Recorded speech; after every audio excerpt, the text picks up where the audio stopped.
where does the narrative go?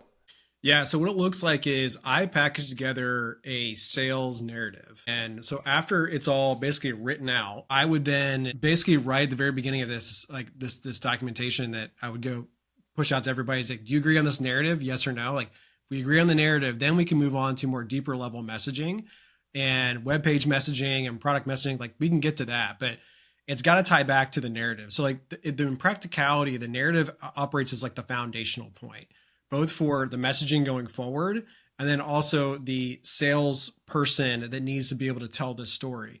And I say at the very beginning of this document, I say like, hey, by the way, you are not to repeat this story exactly the way that it's written and sound like a robot and take up, you don't just read this thing to the customer. Like the whole point of you reading this narrative is to number one, like understand what the heck you're selling and what the big story is that you're selling so you can actually relate to the customer you're talking to.